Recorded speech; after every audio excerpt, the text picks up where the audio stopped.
It's time once again for Dialogue Conspiracy with political research specialist Mae Brussell, who for 5 years has shared with us her extensive research into political assassinations and abuses of power in this country. Her program relates the news of the week to emerging evidence about the conspiracy which allegedly maintains by force its control over the legislative, executive, and judicial processes in America. And now, Mae Brussell.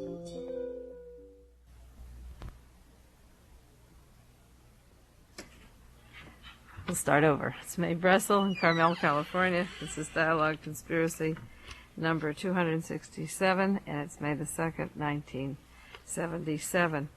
I thought I'd begin Dialogue Conspiracy by describing the magazine that was told on the news service. It was in the newspapers this week, called Assassin. You may or may not have heard of it. I got a copy of it, and it's a very interesting magazine. Of course, I've been studying assassinations for 13 years, and I thought I'd give you the address of where you can get this magazine if you want it, if the subject of assassinations interests you. Assassin can be ordered by writing to Can-Am Media, P.O. Box 233, Rouses Point, R-O-U-S-E-S, Point, New York, 12979. Now, what is the purpose of Assassin? The publisher has an article, an editorial in the beginning of the magazine, and I want to share it with you because assassinations are common in our society, and I think they are just about as common as sports games or music or any of the other sections you see in the newspaper or magazines that we have on various subjects, whether it's motorbikes or campers or embroidery or needlework. Assassinations are a part of life, just like the magazines came out with sexual pictures and articles and letters to the editor and experiences of sexual relationships that became more upfront on the magazine stands. This magazine purports to tell you what's going on in the world, the section of assassinations. The beginning editorial and quotations from a man who does assassinations is important, and some of the tone of what is printed here reminds me of the same tone of the gentleman who called me several months ago and told me that he had done 10 assassinations for the CIA. I'm going to read a little bit of this to you to show you the tone of the magazine and tell you a little bit about the contents of the first issue. The publisher said, with some trepidation, we present a new kind of magazine. It's a sort of Time magazine for espionage, sabotage, and assassination. The sources are unique. They will be first-hand: KGB, CIA, National Security Agency, French and English agents, or independent spies. We will take you inside the world of the spy. This is the core of the world around you. We will print plans of bombs to awaken people to the fact that they are readily available and can be done. Our cover is unnerving. It has a picture of Jimmy Carter with a scope on the front cover for the first issue. And they admit that the cover is unnerving, and you may think it's in bad taste, but we want to call attention to a whole new technological world of death, to prime the consciousness of you for the acceptance and the understanding of new risks. We seek to balance existing violence with exposure, to reduce the prospect of major actions through discovery. I think that's important. I think that's one of the purposes of Dialogue Conspiracy that I do these shows every week or continue my research, is not just to finger certain people that are involved in these various murders and conspiracies and hoping that they'll get any kind of legal justice, but hoping that by getting the formula or the pattern of these murders, people will be able to catch conspiracies and not accept them as suicides or homicides, simple murders, and see them for what they are, because they do affect our lives, and maybe expose the people behind them. The magazine goes on to say you will have a first-hand account from contract killers, and here's a quotation from one gentleman who wrote in the first issue, and this is the part that is similar to the agent that had called me. This gentleman said, I am a businessman. I set up marketable situations, and then I peddle them. I look for backing for my projects in the same way that a writer looks for a publisher or a man looks to sell perfume. My business is the rearrangement of life called death. I do on weekends what desk-bound, over-the-hill generals pay other men to do for their careers. I operate under a variety of code names or even the absence of them. I maintain satellites of contacts as intelligence gatherers as a barrier and structure for the world. I am very expensive. I'm paid through Swiss banks and various dummy corporations. I used to be an accountant. I still am an accountant. Only bodies to me are ciphers in ledger books, and life is so fragile anyway. Does it matter if we die at 17 or 70?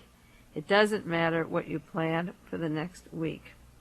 This magazine is a wonderful idea. You see, working in a secret profession is quite a burden. It doesn't allow for professional pride. It takes a great deal of skill, enormous daring, to do what I have to do, and I'm proud of my skills. This is a paid killer, writing for the first issue of Assassin. I'm tough and clever, he said, and I want you people to know it. This is my world. Take a look. It's a brief one. You may not see it again. This is a prose book for the pros, and that makes me feel better, he said. 10 years ago, I was an accountant sitting in a house smoking a bent cigarette. I wasn't as tall as I'd like to be or as slender as I wanted to be, not as handsome as I think I am. I joined a mercenary group. I dropped everything, and for the first time I felt alive, and I loved it. And I grappled with the edges of life. I am the author of coups, massive coups, complicated assassinations. My work is every bit an art form. The government is a kind of business. Its leaders don't go into it for the salary or the privilege of being pillared in the press or in the gallery. There is a booty to be had. Not only does Lockheed pay well, and companies like them, but governments pay other governments. Official companies do.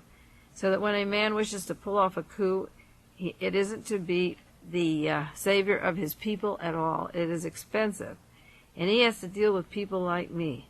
Political assassination is a method of rearrangement. It's my specialty, he claimed.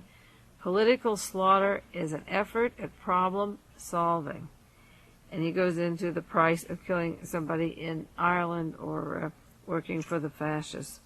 Why does a man become a mercenary? A mercenary is a man hired to kill private individual that makes it look as if a large organization isn't behind it. He's just earning a living at this. He said some are compulsive neurotics or little men who want adventure in their lives and realize too late that they're sitting around with nothing to do. He said everyone, and I mean everyone, is capable of killing. And this aside from self-defense. It is our government who orders us to kill. They grab us and send us off to wars. We kill for love, to prevent the extinction of life or danger of children we would kill. A human being will take almost anything and believe almost anything. The more organized and the greater the kill, the more we laud the killer. Death has been rewarded for centuries, and this is true, and the more we laud the generals, they become the most successful of the mass murderers. I think of that because when you travel in Europe and you see the monuments to the generals, the museums to wars, and the accounts of the Crusades, the Inquisitions, the various people who have killed politically, they become famous. Alexander the Great, Napoleon's tomb, Hitler's Germany, the various places where Hitler did his mass slaughter, they become really successful because they become heroes to the people. In this magazine, you will see the darkest side of the world. It is a manual for the illustration of the workings of our new politicized order. You will understand the practical problems of methodical craftsmen. Do not attribute the execution or planning of these contracts to me. Through me, this world flows to you. The hiring, the planning, the execution of events which mark the turning point in the political epochs of our lives. You will meet the work of many talents in this magazine. It is the way governments survive, and you should know this, and they will continue to do this until they are stopped. That is the editorial to a magazine called Assassin. I know 13 years ago when I bought newspapers and wanted articles on the assassination of John Kennedy, and then bought the Warren Report, and then bought the government hearings, the 26 volumes of hearings before the commission, I was studying who killed President Kennedy. And before long, I was beginning to understand who killed Medgar Evers, and then Malcolm X, and then Martin Luther King, and Robert Kennedy, and Mary Jo Kopechne up at Chappaquiddick, and the shooting of George Wallace, and a series of California violences. And then I began to understand more and study the killing of the Lindbergh baby or the Sacco Vanzetti case and the Rosenbergs, the electrocution of the Rosenbergs, and the killing of 100 witnesses to the John Kennedy assassination or 30 to the Robert Kennedy assassination. And I didn't mean to go into the study of these murders, but what this man is saying is absolutely true. This is what is going on in this world, and this magazine is important. If it isn't used just as an anti-Russian propaganda, it's important. And there's some interesting articles in the first issue. The first article there is called Scandal in Philadelphia. It's on the bungling of the Legionnaire disease. They said it was plain old-fashioned murder when 29 died and 150 were hospitalized.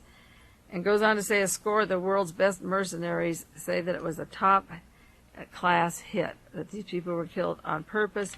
And just as the other political investigations were fouled up and total failures, the article goes on to say there was no investigation that ever took place. The case was completely bungled. They also have a blueprint for the future assassination of Fidel Castro, who would do it, how they would do it, the decisions of the National Security Council, how they make a decision, what it's based upon, how they bring people in that are close to Castro, and they have a blueprint on that. They also have a first article on the John Kennedy assassination. And part of the article says, within a year of John Kennedy's death, Castro ordered his own investigations to find out if his own people were involved. And their conclusion was, it is the official assessment of Cuban intelligence that John Kennedy was hit by his own government. The planning was initiated by U.S. counterintelligence.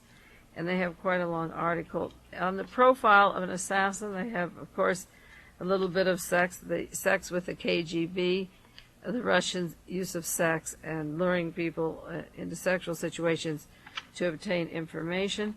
But this is the first issue, and I think the idea of this magazine may seem gross to you. I think to have a scope on the face of the president while he's still alive is much more rewarding, and to study the way assassinations take place than to wait until he's dead and then publish these magazines with pictures of the scope. I know that the way that these assassinations happen is consistent with all that I've studied. The patterns are the same, the altering of evidence, the mismanagement of the fingerprints, the actual witnesses that could verify where these people were are locked up in mental hospitals or they're killed. And the ballistics is way off. The amount of bullets that are shot is always greater than the amount that they admitted they found with a lone assassin. There's a mishandling of physical evidence, and there's a mishandling of witness testimony, and there's a formula. Just as you bake a cake or play a game, the rules of the game, there isn't a formula in these assassinations, and it's consistent, and therefore I think it's justified to come out with a magazine on it. In the back of the magazine, they have a page called Gossip, Dirt and Predictions, and there were several things here which are of interest to what I've been saying on Dialogue Conspiracy for a long time. The first point was, it has been discovered that the Nazis of South America and the United States intelligence agencies are working together. The new Nazi power structure is no longer composed of brown-shirted, foot-stomping buffoons, but tough and resourceful moneymen who deal in political leaders as they would a commodity. The new Fuhrer would look more like Kennedy. The Nazis offered their network and their power to the U.S. to fight the growing left-wing thrust in South America. The U.S. has accepted and provided favors and protection in return. I really believe that the Nazis were set up for a resurgence of the Fourth Reich, and that they are working with our agencies, and the network is the Drug Enforcement Agency, and the linking of the Nazis from Interpol from beginning of World War II to the present is very strong, and to the CIA and to known racists and known German Nazis. And we're going to see a resurgence around the world because World War II will become World War III if there are people who resist the Nazification. But this magazine, it goes into that, and they're going to have an article in the next issue or so. They're taking subscriptions now, and there's a mention of more on the Nazis and the United States government. And, of course, you know that's of interest to me. Speaking of assassinations, some of you may or may not have seen, it's in the Morning Chronicle today from Newsday in New York City, an article about an agent named R. Lewis Pincus who photographed himself on the Tomorrow Show with a hood on his head. And he said that he was offered money to kill President Ferdinand Marcos in the Philippines, that he was part of an assassination team. He's still in the United States, and one of his team was arrested and received a 6-year jail sentence for plans to kill Marcos. But what is new about the story is that he said it wasn't individuals who wanted to kill the Philippines president, but the Central Intelligence Agency, which is almost like a rerun record. Again, the CIA trying to kill a president of another country.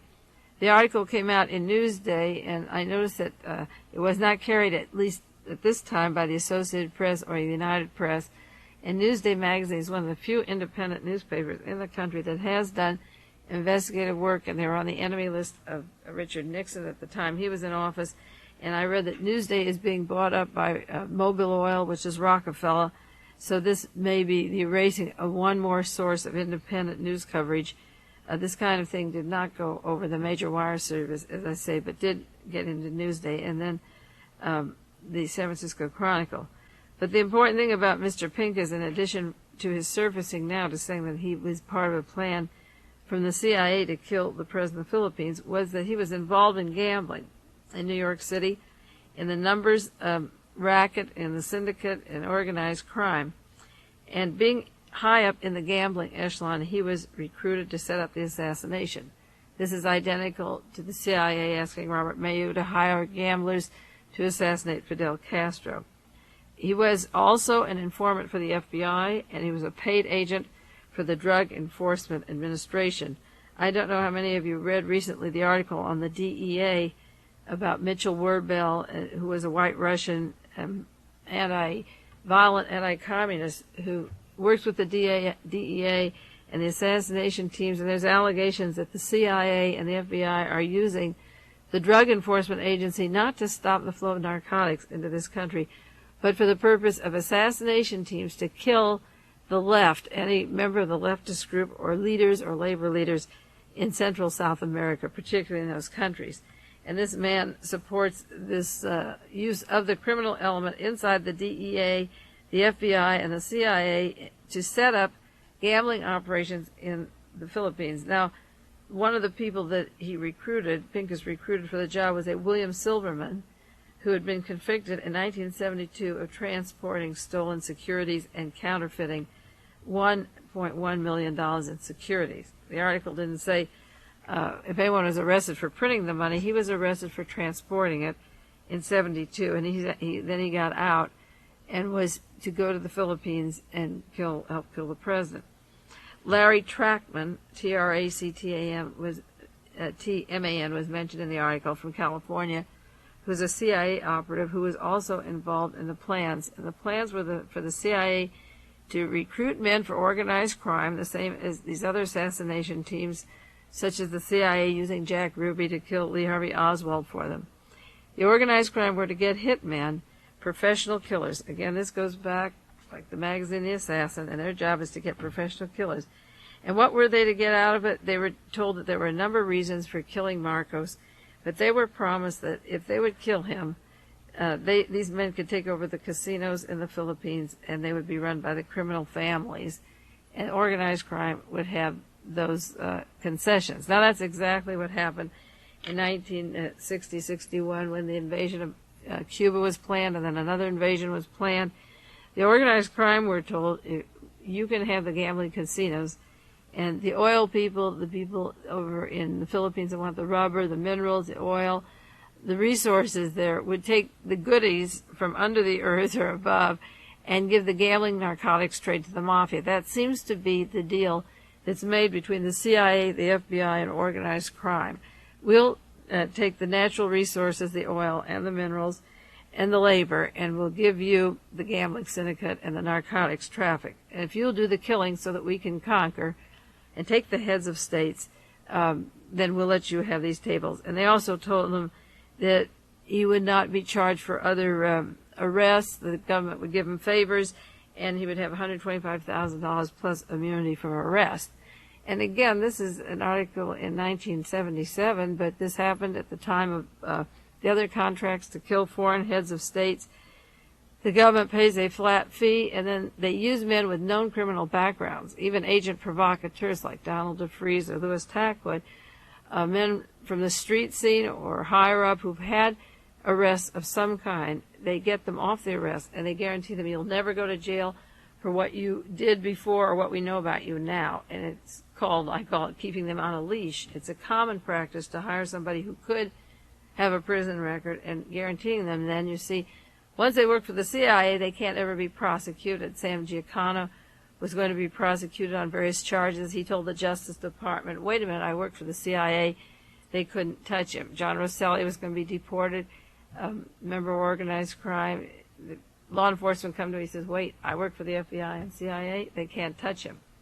So that Mr. Pincus was told, you can't be arrested, we'll protect you, and so forth. They gave him a long thing about Marcos, the spiel that Marcos was using money in his pocket, which probably was true, that he took foreign aid and it went in his pocket. So did Premier Thu, so did Premier Key, so did Mr. Park in South Korea. This is common knowledge, and he said that money for defense went into his hands, and this has been true all along, that these dictatorships that we propped up were nothing but payoffs in order to keep the minerals and the resources and the labor, as I say, and the bases for the American government. He said that if it was a simple contract to kill, they just say, here's the money and here's the gun. But they gave him a whole bunch of excuses on Marcos and reasons why he had to be killed, and he knew that it was for the CIA. Mr. Pincus went on to say that he wanted to surface at this time. Evidently, he feels that he's going to get the treatment that Sam Giancana and John Rosselli and all the other mafia men have gotten, the informants that work for the FBI and CIA, and so he's coming out at this time to disclose what happened with that plot down there. There was a report in the Senate Foreign Relations Committee in 1973 that lists the names of Mr. Louis Pincus and Larry Trackman of California. They were listed along with a hitman, Vietnam veteran from Nashville, Tennessee, by the name of August McCormick.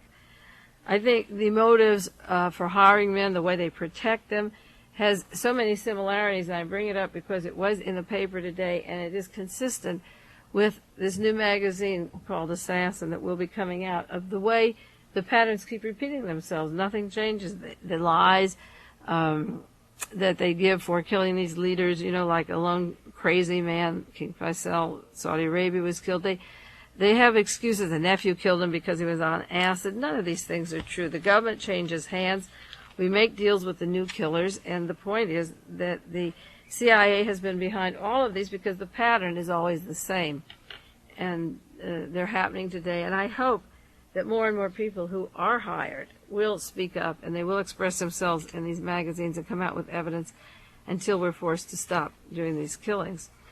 There was an article last week. There were several articles in the newspaper that I didn't have a chance to go into because I covered a lot on the de Mohrenschildt story. But along the line of assassinations, the New York Times had an article, Murders That Baffled the FBI. And these FBI agents had a meeting in San Diego to solve what they called mysterious killings of various FBI informers and people working for them, members of the organized crime.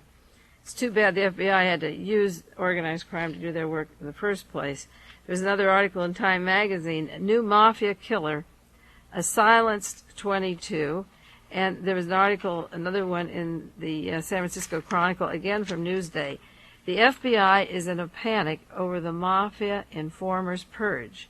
Now, I called to Washington and wanted to go to San Diego and speak to these men and say, why do you have to go into the assumption that the mafia is killing the FBI informers? Why couldn't it be the CIA killing them?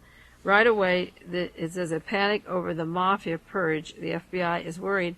And the hitmen, the interest in the hitmen is always diverted over to the organized crime killing each other, which is a big lie. Why wouldn't the CIA be killing their witnesses now that Congress is opening up the various assassinations? So these agents met, came from across the country, and they met in San Diego to solve mysterious killings. They said in the last 2 years of the .22 caliber pistol, 20 people have been killed, and a number of them were informers for the FBI.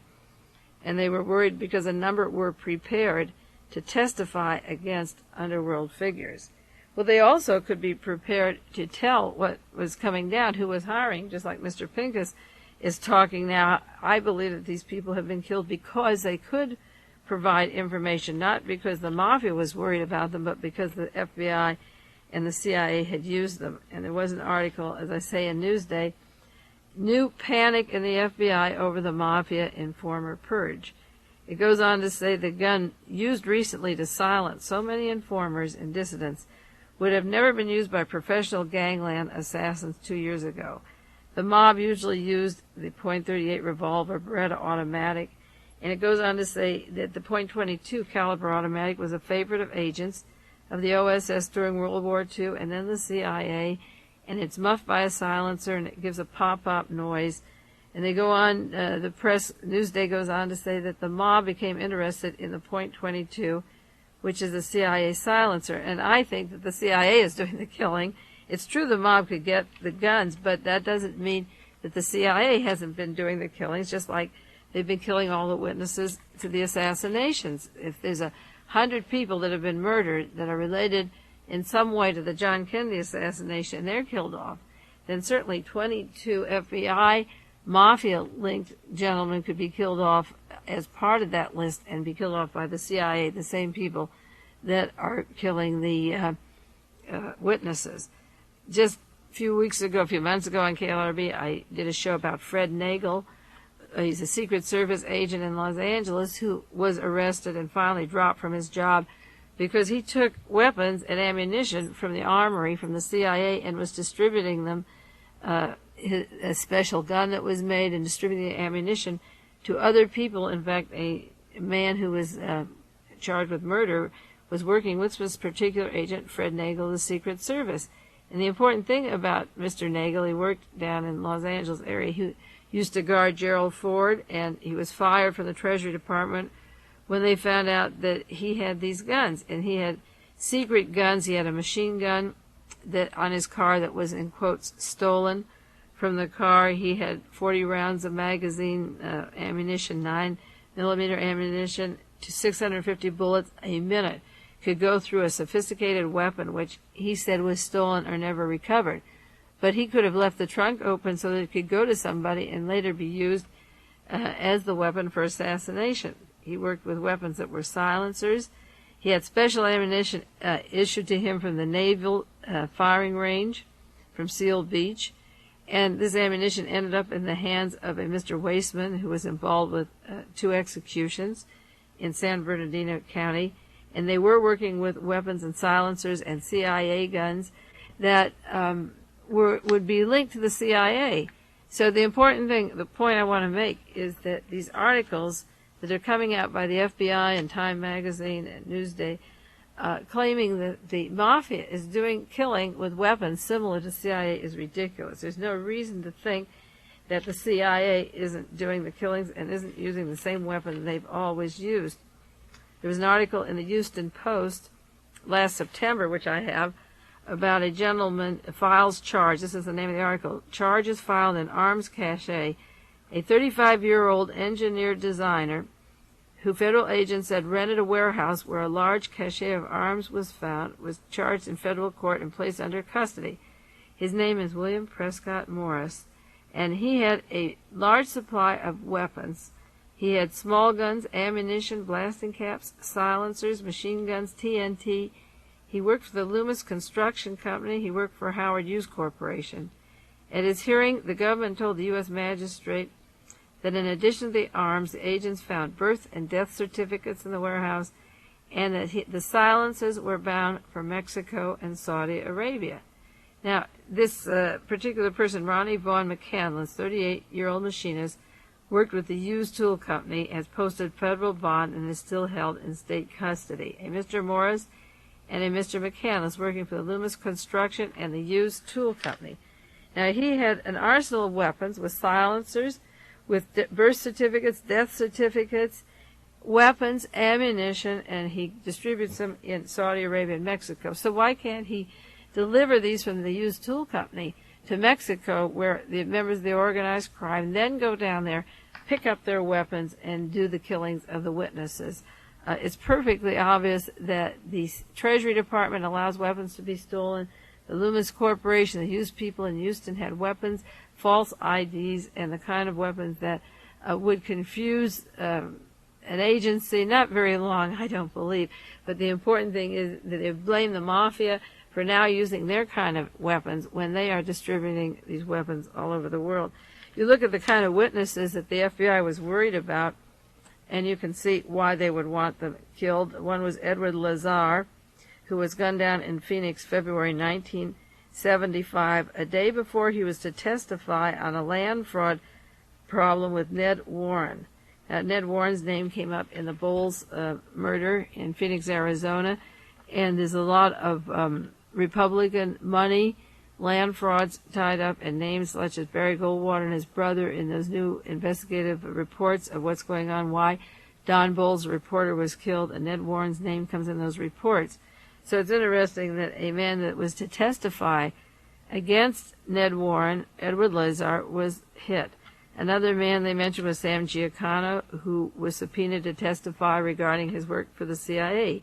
Jake Molinas worked and sold assassination kits to the mob. And Mr. Garrett was a minor source of these weapons. He had assassination kits that he sold out of Florida, and he was very good at this. He had .22 murder weapons, and he had a little suitcase. The kit had Luger-type automatic .22s, silencers, an attaché case through which the gun could be fired, a pull ring near the handle, automatically fired the clip of 8 to 10 rounds with a silencer with deadly accuracy.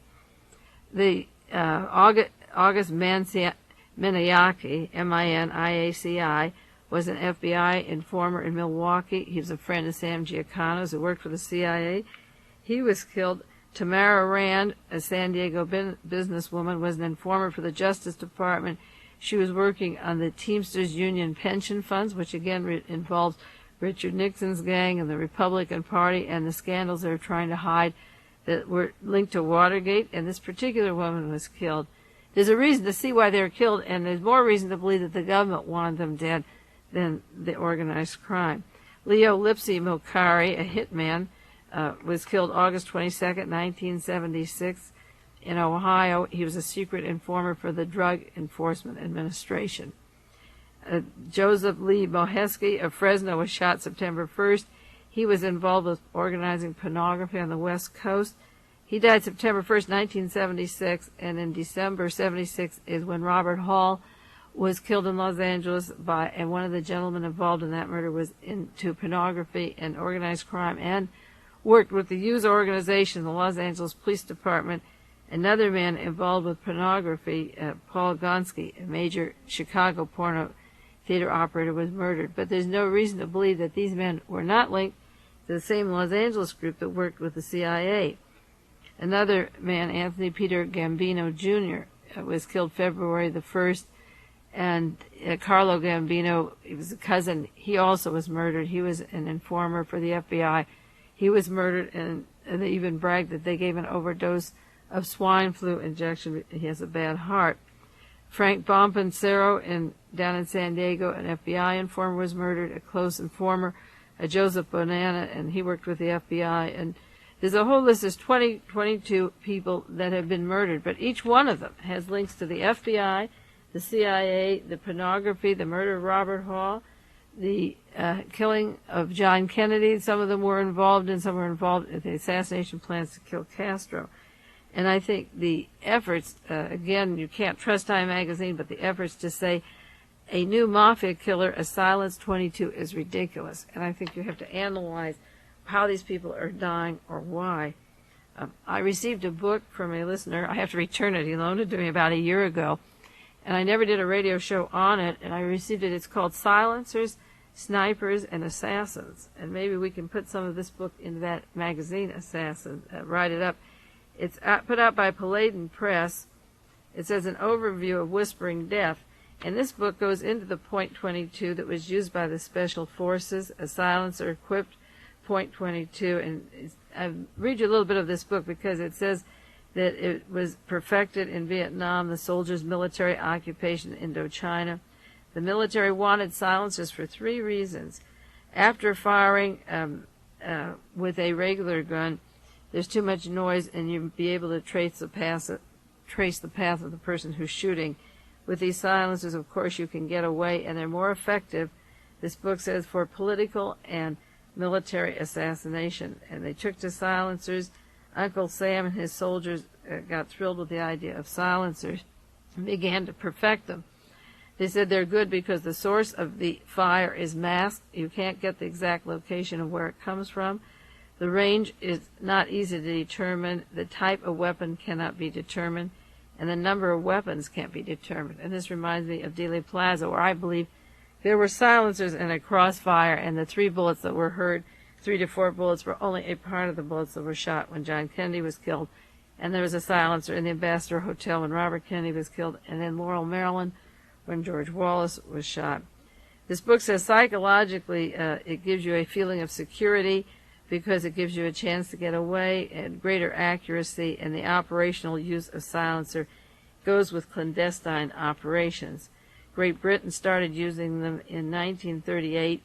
There was an idea to use a silencer to kill Adolf Hitler, but it was after World War II, when the Office of Strategic Services was formed, and then the CIA, that they really got involved with silencers and with the Green Beret.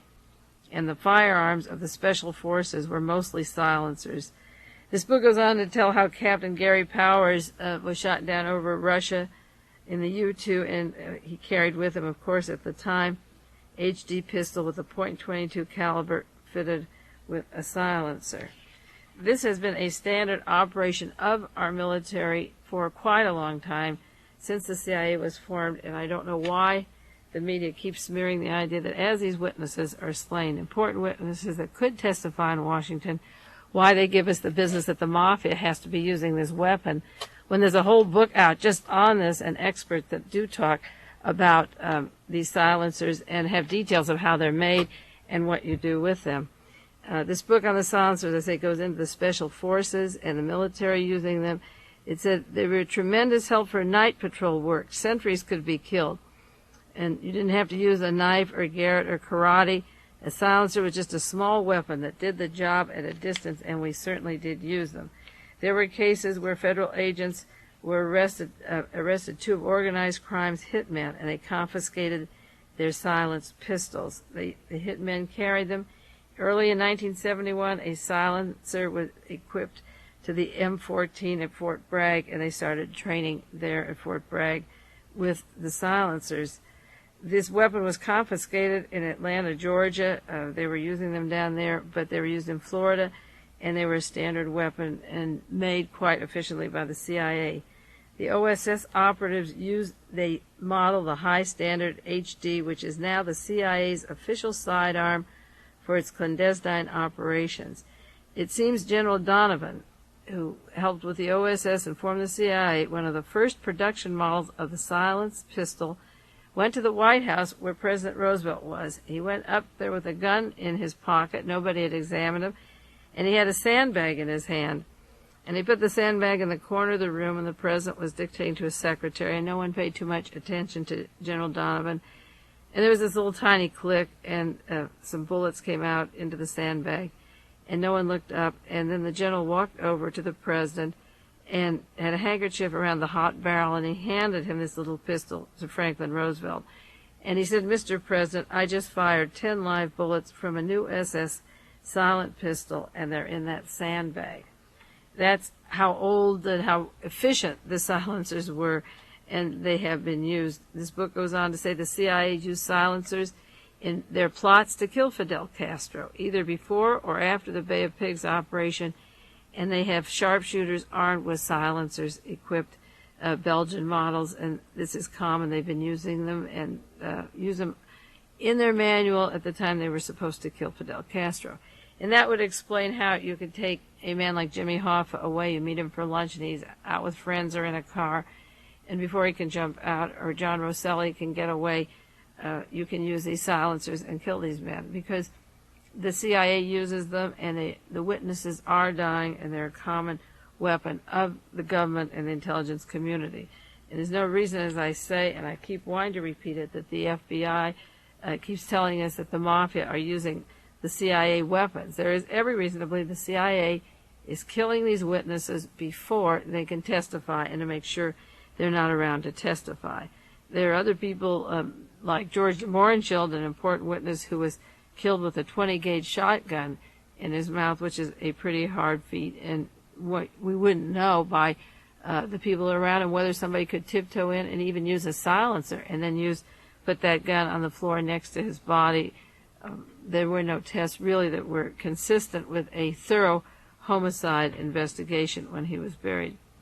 This book says another CIA-sponsored assassination plot was revealed in a manuscript of a book being written about the CIA in 1965 by Rolando Cubella Sacada. And the assassination was supposed to be a 7.62 millimeter Belgian assault rifle equipped with a large telescopic sight and silencer. The silencer was crude and amateurish, and the person that was to kill Castro is now in a Cuban prison. But the main point is that this could have happened at Dealey Plaza if they had their 7.6 Carcano. There could be a 7.62 millimeter Belgium assault rifle with a telescopic sight and silencer that could be shooting for John Kennedy. Robert Mayu, who worked for Howard Hughes from 1957 through 66, was asked by the CIA to be a front for the Castro assassination, and he hired mobsters just similar to the article I read you earlier on the program, and these men had silencers, and the FBI used silencers, this book says, and the CIA uses silencers, and it is a common weapon. There's a lot of things of interest in that book on the assassination and the use of silencers. If you want to get the address, you can write to me again, and I'll give it to you if you're interested in the subject. I think we have to think in terms of silencers when we count the bullets, as I say, in the Ambassador Hotel and Dealey Plaza, and the attempted Castro killings, and the use of them now with people disappearing silently and then being cut up to pieces.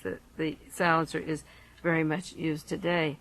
Well, I see our time is up. If you want more information on this, if the subject interests you, we can go into a little more, but I think you get the point. I dwelled a lot on the assassination method and tools, and we'll do more on the magazine Assassin when it comes out, and hopefully maybe I'll send them an article. We'll see how that goes. There is a truth, I thought to myself, while driving down Route 68. The car in front is a Renault.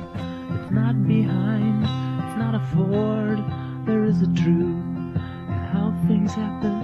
If it was yesterday, it wasn't 1894. And if tomorrow's gonna too come true, there'll be another truth in store.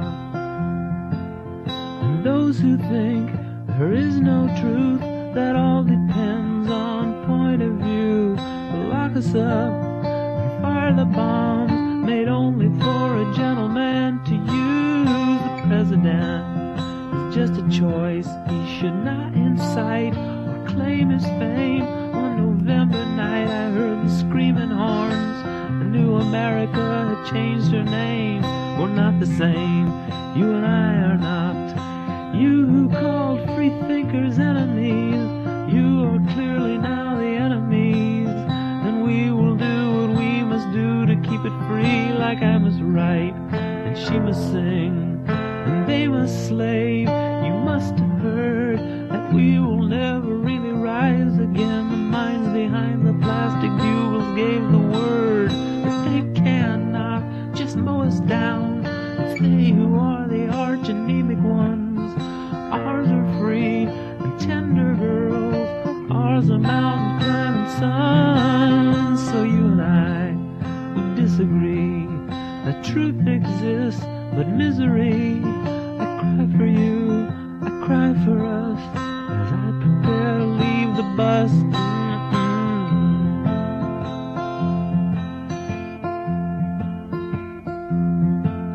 There is a truth for you and me, to feast our eyes upon and see.